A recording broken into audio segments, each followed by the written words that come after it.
ஆண்டவராக இயேசு கிறிஸ்துவின் இனிய நாமத்தினால் வாழ்த்துக்கள். எல்லோரும் எப்படி இருக்கீங்க? நலமாக இருப்பீங்கன்னு சொல்லி ஆண்டவர்களை நம்புகிறேன்.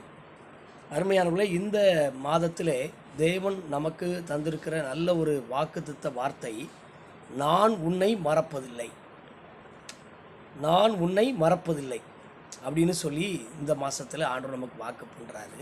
நம்ம ஊழியத்தின் மூலமாக நமக்கும் இந்த உலகத்தில் வாழுகிற அனைத்து மக்களுக்குமாக இந்த வசனத்தை ஆண்டவர் நமக்கு இந்த மாதத்தில் தந்திருக்கிறாரு. அப்போ நான் உன்னை மறப்பதில்லை.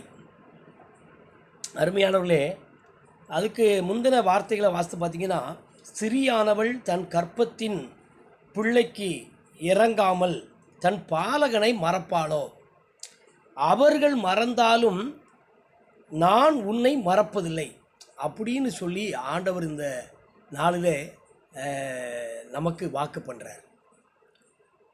என்ன, பெத்த தாய் பிள்ளையை மறப்பாளா? அதுவும் பாலகனை மறப்பாளா? ஏன்னா எல்லாருக்கும் ஆம்பளை பிள்ளைன்னா ஒரு படி மேலே பாசமாக இருக்கிறத நம்ம பார்க்குறோம். அப்போ நீங்கள் அப்படி தானா அப்படின்னு கேட்காதீங்க. நாங்கள் அப்படி இல்லை. எனக்கு ஒரு பெண் குழந்தை ஒன்று, ஆண் குழந்தை ஒன்று. ஆனால் 2 பேரையுமே நாங்கள் ஒன்று போல தான் நேசிக்கிறோம் இன்றைக்கி வரைக்கும். புரியுதுங்களா? அப்போ ஆனால் உலகத்தில் அப்படி இருக்குது. அதனால தான் உங்களுக்கு சொல்கிறேன். அப்போது இந்த நாட்களில் ஆண்டவர் நமக்கு சொல்கிறாரு, நான் உன்னை மறப்பதில்லை அப்படின்னு சொல்கிறார். அப்போ தாய் தன்னுடைய பிள்ளைய, அதுவும் கற்பத்தின் பிள்ளைய, அதாவது தாம் பெற்றெடுத்த பிள்ளைய அவன் மறப்பாளா? மறக்க மாட்டாள்ல. அவர்கள் மறந்தாலும், ஒருவேளை உங்களை பெற்றவங்களே உங்களை மறந்தாலும், ஆண்டவராக இயேசு கிறிஸ்து, ஆண்டவராக தேவனாய் கர்த்தர் சொல்கிறாரு, நான் உன்னை மறப்பதில்லை. ஆமருமையானவங்களே, நீங்கள் நிறைய நேரத்தில் ஐயோ கடவுள் நம்மளை மறந்துட்டாரோ, ஆண்டவர் நம்மளை நினைக்கலையோ, ஆண்டவர் மறந்தனால தான் இவ்வளோ பிரச்சனை நமக்கு வந்திருக்கோ, இவ்வளோ பாடு போராட்டம் பிரச்சனை இதெல்லாம் வந்திருக்கோ அப்படின்னு சொல்லி நீங்கள் அநேக கலக்கத்தோடு காணப்படுறீங்க.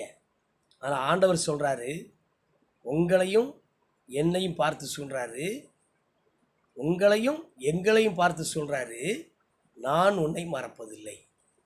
ஆமருமையானவர்களே, ஏன்னா தேவன் உண்மை உள்ளவர்.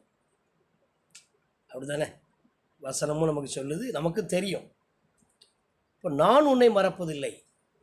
ஒரு நாள் ஒரு ஊழியக்காரர் தன்னுடைய பிரசங்கத்தில் சொல்லும் பொழுது அவர் சொன்னார், என்னை பெற்றா என்னை கள்ளிச்செடிகளை தூக்கி போட்டு போயிட்டா, என்னை வளர்த்ததெல்லாம் வேற ஒரு ஸ்தாபனத்தில் ஒரு அருமையான தாயார் தான் என்னை வளர்த்தாங்க, அவங்க தான் என்னை படிக்க வச்சாங்க அப்படின்னு சொல்லுவார். அப்படி கேள்விப்பட்டிருக்கேன். அருமையானவர்களே,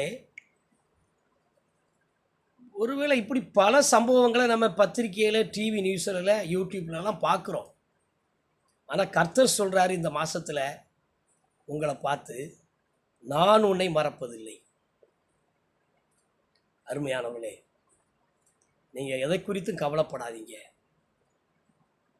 போராட்டம் பிரச்சனைகள் எது வந்தாலும், ஒரு ஆண்டவர் நம்ம கூட இல்லையோ அப்படின்னு சொல்லி நீங்கள் நினைக்க வேண்டிய அவசியம் இல்லை.